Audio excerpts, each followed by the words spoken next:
Fact news.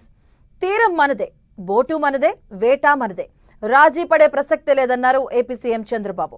AP జలాల్లోకి ఎవరైనా వేటకు వస్తే వెంటాడతామన్నారు.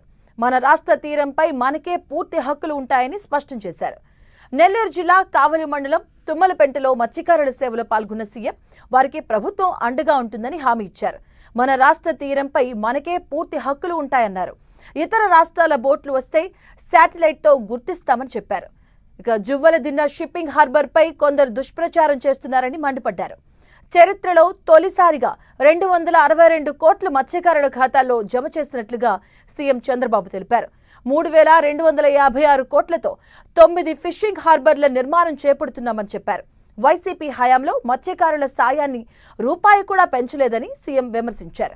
2019-24 మధ్య జగన్ విధ్వంసకర పాలన చేశారని మండిపడ్డారు. 18 నెలల్లో తిరుపతి నుంచి బుల్లెట్ వాహనాలు తయారీ మొదలవబోతున్నాయని పేర్కొన్నారు.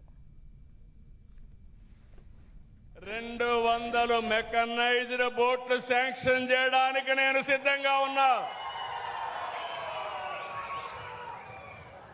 అది కూడా సబ్సిడీ 60% ఇస్తాం.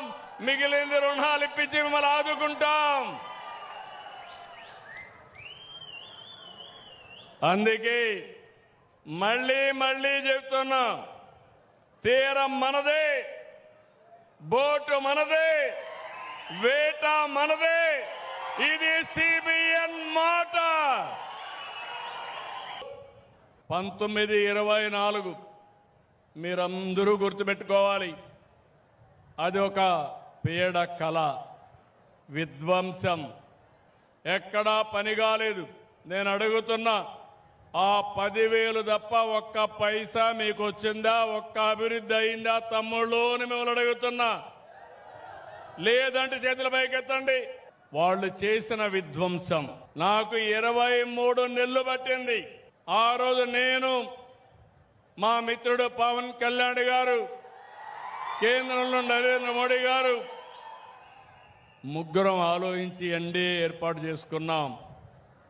ఈ రాష్ట్రాన్ని పునర్నిర్మాణం చేస్తా ఉన్నాం. 23 లక్షల కోట్ల రూపాయలు పెట్టుబడులు, 24 లక్షల మందికి ఉద్యోగాలు. విశాఖ, అమరావతి, తిరుపతి రీజన్లుగా రాష్ట్రాన్ని అభివృద్ధి చేస్తున్నాం. ఒక్కొక్క ప్రాంతంలో ఎలాంటి వనరులు ఉన్నాయో దానికి అనుగుణంగా ముందుకు పోతున్నాం. ఈరోజు రాయలసీమ ఉంది. Defence, drones, space, aerospace, automobile, electronics, green ఎనర్జీతో ముందుకు పోతున్నాం. కానీ ఈ రాష్ట్రంలో ఒకటి ఉంది, గొడ్డలి పార్టీ ఒకటి ఉంది.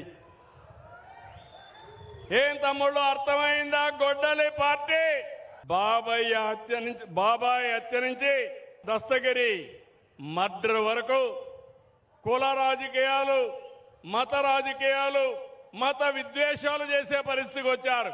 నేను అందుకే అడుగుతున్నా, గొడ్డలి రాజకీయాలు రాష్ట్రాన్ని వెనక్కి లాగుతాయి, అభివృద్ధి రాజకీయాలు ముందుకు తీసుకెళ్తాయి. మంచి ప్రభుత్వానికి అండగా ఉండాలి.